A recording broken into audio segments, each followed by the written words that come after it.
Set the example. The results-driven management day, right? We ask our salespeople to come to work every day with a daily action plan. We need to have our own, right? And we need to let the salespeople know that we need what? Their action plan. And we need to show it to them. Hold a training meeting every day, hold one-on-one session, and we show it to them, right? That's part of one-on-one. We show it to them, so we are leading by example. Is that good stuff? And by the way, on the right-hand side, page number 65, there you go. You're seeing the one-on-one meetings and that type of stuff where the manager's daily action plan. A lot of us right now are just flying by the seat of our pants. A lot of us are showing up to work and say, oh, man, we're ready to go to work. We got no plan. And I know for a fact, if you fail to plan, you have just planned to do what? Fail. So we need to stop that. This is a business. You guys are in a leadership class. You are trying to learn the car business, what it takes to move to the next 10 years, 15 years, because I know in 15 years it's going to change again. But we're talking about some really solid basics right here, and nothing is going to go forward without basics. Vince Lombardi, after he won the Super Bowl, he brought all his guys up. And these are guys that have been playing pee-wee football, high school, mid-school, some college, and these guys got what on their fingers? Super Bowl what? Rings. And he sat them down and he said, huddle up, boys, take a knee. And all of those guys took a knee, and he grabbed his ball and he said, gentlemen, this is a football. Now, did they need to know that this is a football? No, seriously. Did they need to know it? But that was a clear indication. It's time to go back to what? Basics. Here's some tires. Here's some ropes. Here's some push-ups. Here's some runs. Here's this. Go, go, go, go, go, go, go. And some of them would, you know, like their Super Bowl, they're after their off season, they're like, they're throwing up from exhaustion. But he made sure what?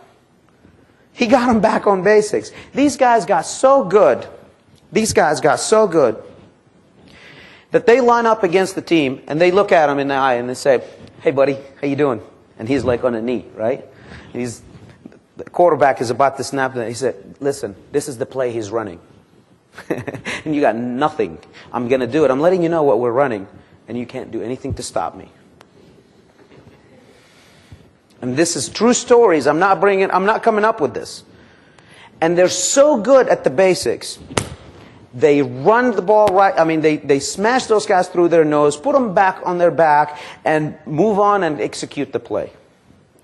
Now, how would you like for your salespeople to have the same attitude because you have carried them through the one-on-ones and the coaching and you ask them to improve every week, constant and never-ending improvement? You ask them to do that. How would you like for the salesman to beg the customer to come up with this one objection? Hey man, I want to talk to my wife.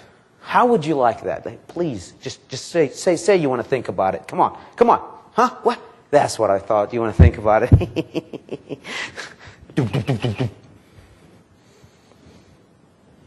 He peppers him with the statements, with the script, with whatever word track that he has that you choose for him to implement, and you move on. But it takes improvement once a week. And how do you hold people improvement? You know, we teach people through a training class. That's where initial change happens. The one-on-ones, that's where the guidance comes. I can give you a map. I'm not a very good map reader. I don't know if you are. But wouldn't it be nice to have somebody, you know, correct you every once in a while to move on the right track? Would you get there sooner or much later? Okay. Speaking of tracking, and we only have a few pages, so hold on with us, guys. Just stay tight. Tracking facts. If you believe that this one is simple fact, you can double sales in 90 days or less. You can double your sales in 90 days or less. We are talking about page number 66, everybody.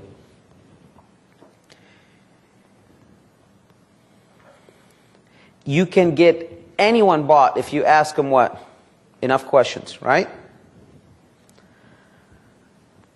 And it has to follow every step of the sale. So the question has to be there after every step of the sale. Does this make sense, or do I need to explain it, guys? Good. The most important thing to track is reasons for lost sales. If you understand where your process is weak, all the other numbers will skyrocket. If you eliminate the impossible, the possible will appear. If you eliminate all the weakness, strength will prevail. Stop asking why we couldn't get them bought and instead ask what step we missed. Listen, one of the first things that I get from all the nice dealers that I visit, he said, Helmi, you just don't understand. Here in our area, we have some really bad credit. I mean, there's just some rough scores and things are not getting any better. As a matter of fact, our average score is under 400. And I'm exaggerating a little bit. But how about our average score is under 500? Is that a statement that every once in a while you believe? Now, there's 2 of you, or at least 3 of you here, where I visited the dealership, and I told you, I bet you $1 million that your average score is not under 500. Betcha. He said, well, I don't know if you want to make that bet. I said, well, I'm a check stroker. I'm ready to rock. Are you? He said, well, let's just do it over lunch. Okay. And we look at their scores, and good enough, their score is usually above the 500 mark. As a matter of fact, some of them just are so embarrassed they don't want to even talk about it because it's above 560. But what are we telling everybody? We're just focusing on that. We're focusing on what's wrong versus we're focusing on what we can do to fix it. We're just stating that it's under 500. There where we're empowered. We can't do anything about it. That's not what we want to do. Right?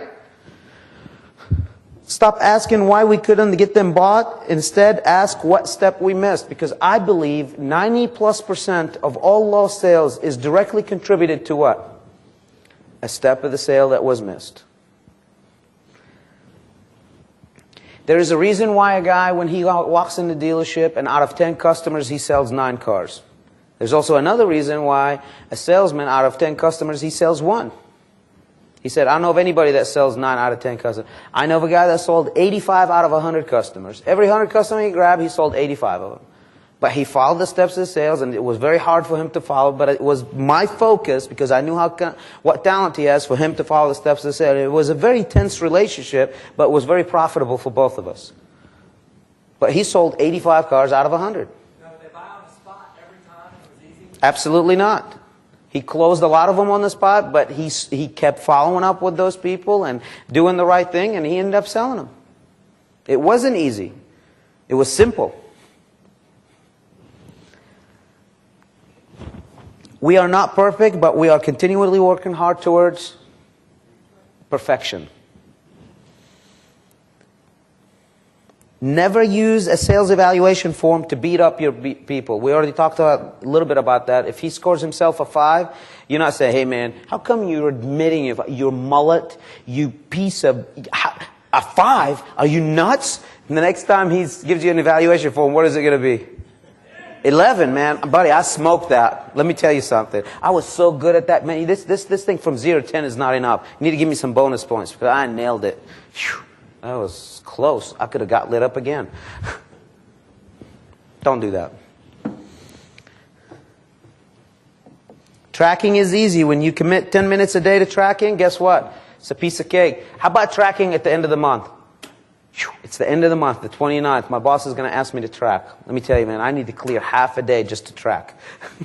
What are you tracking? Are you recording history or trying to make history? You're just recording history. Where if you're recording history, there are dime a dozens of you. $2,200 a month. I get somebody that can record history all day long. I'm looking for somebody that can make history. That means he's evaluating what's being done right now, making some good, strong decisions, and moving forward. At the end of the day, it's not time. Man, we got to pick it up. It's 9 o'clock. Pick up? Pick what up? The day's over. Oh, man, we got to get going. Well, no, you should have got going before you got out of the house. Hey, we gave you a list, guys, of all the top 10 things to track. You remember those, Daryl? Gave you those on a napkin, right? I did. I said, these are the things that I'm going to ask you every day. Here you go. I think it was a Chili's napkin. You want to use the computer, you want to use a person, you want to use reward to encourage positive compliance, please do. Again, those are the 3 words: computer, person, reward. I had a very nice assistant that I asked when the company got big enough where I was managing 3 dealerships, I had a person that helped me gather this information. She was held very, very accountable for the accuracy of the information. Let me ask you a question. I hired that person. How long did it take for her to know exactly what I needed? Who can tell me? Never. I kept throwing curveballs. Because I wanted her to think as well, not just collect. You know, after 2-3 months, she really started getting the majority of the stuff I'm asking. But every once in a while, I had to throw a zinger in there. Just me. I mean, that's just, I'm evil. But I want to keep everybody what? On their toes, challenged. Any questions on that, guys? Now, you say, Helmy, we just went from doing 101s to tracking. How are you going to ever get anything done on 101s and come up with those directives if you don't know where you are? I mean, we all know that one example is you call a travel agent and says, hi, this is a travel agent from American Express Black Card, right? You tell them, hi, how you doing? Good, good. All right. My name is Helmy Felfel, and I want to travel. I want to arrive to Hawaii on this particular day. I want to stay at this hotel. I want to use this credit card, and I want to leave then. And by the way, get me a rental. Can they make that reservation? I gave them a credit card number. I gave them a destination. I gave them time of arrival, time of exit, and I told them I wanted a rental. Fleetwood, right? Bro-Am. And I asked, yeah, as a matter of fact, I asked them I wanted to stay what? Waterfront. Not Waterview, waterfront. Can they make that reservation? I gave them method of payments. Can they make that reservation? They need to know where I'm coming from. I didn't tell them that. And that's the bottom line. All of you guys need to know where you're at before we what? Get to where we're going.